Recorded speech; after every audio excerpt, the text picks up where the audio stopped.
My name's Adriana Tapia. I've been married for 12 years. I have 4 girls, and then Alyna is my 4th child, and she's 2.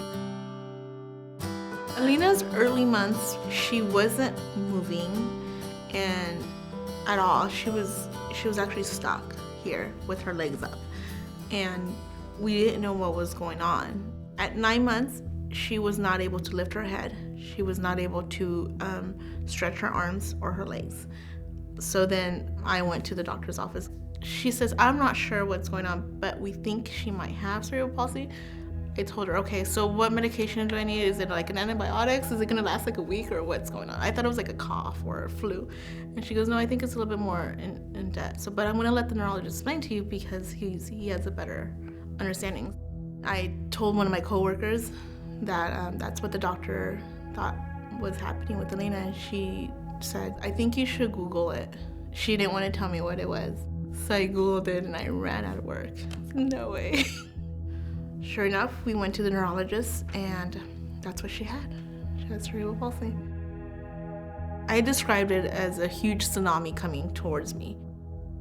I spoke to my husband, and he was extremely sad. So we both jumped in and we did a lot of research. I joined a class for Alyna, and there's a lot of moms, and just seeing other children and other struggles and their stories just really gave you a lot of courage. Because you need a lot of courage. I needed to get on board and make sure that Alyna got the best that we could offer her. And you can't get her the best if you're not aware. If you're like isolating, you just say, oh, this isn't happening, or then you can't help your kid. You're gonna actually handicap your kid because of your fears. I came to hear about the Shea Center through a parent. And she said, you know what really helped my son was the Shea Center, because one thing that I pray for is that Alyna walks and is able to move, to be independent. And her son was walking. When the mom was telling me, she gave me this hope. When Alyna first arrived, she had quite a bit of deficit. She couldn't hold her head up, couldn't hold her trunk up, wasn't rolling, wasn't sitting up alone. And within, I would say, 3 weeks, I saw significant gains, and she was able to do that. I started out with a lot of support system. I had a foam pad around her, and I was holding her. I was able to take that away probably within 3 months of the first treatment, and we really started to see some gains. So it's very important to do early intervention with kids. Well, as a physical therapist, I utilize a specialized treatment, which is the form of hippotherapy, which is utilizing the movement of the horse. So that is the most significant piece that I use, because the horse's movement actually relaxes her muscle tone of her legs, which is a big problem for Alyna. So once I get the muscle tone relaxed, then I really use that really important ability and take her right into the gym. So I also use traditional therapy, and I've used a gait light system, a harness system where I suspend her. So in walking, you have to be able to have the ability to single limb weight shift from one leg to the other. Well, walking is a kind of a reflex in the spine. So even though you can't focus on it, if I can get her making those movements and working in that same ability to move her legs forward, the body will remember that. So she's able to make those gains. I'm able to put her on the treadmill for about 3 minutes, and then I take her off and walk with her on the ground, and she's starting to make advancements. You can start seeing her right leg actually make the step forward, and then I assist her left leg, and then she'll independently move her right leg, and then I'll help her with her left leg. But I have noticed on a few times that she actually has independently moved her left leg as well.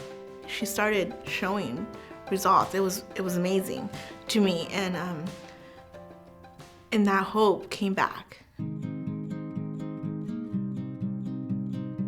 You know what? Children don't see the mountain. They just go along with it. It's the parents that see the mountains, and we're the ones that put the barriers.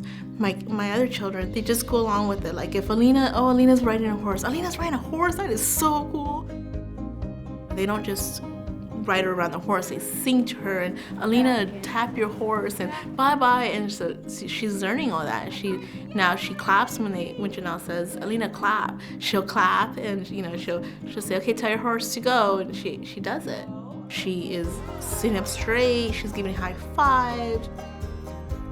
A lot of people say, I feel bad that your kid has this, and I said, no, you don't understand. Her disability brought blessings to my entire family, and we wouldn't ever change it, ever. I know that sounds Might sound crazy, but it gave us courage. It made us unite as a family. There's a social component to the Shea Center that people often overlook. It's very easy to see the obvious benefits of what we do, but there's a self-esteem component, there's a family building component, and so with the riders that we serve, oftentimes we see the entire family improve. You see the positive energy around the Shea Center. And not just with my children, but with me, my family, my other girls, when they come here, they see it. That's what helps the children thrive. I see Alyna and I see how much she's improved and how much she wants to do certain things. I think she could get anywhere that she wants to get. And so with that being said, sky is definitely the limit. She's gonna get far.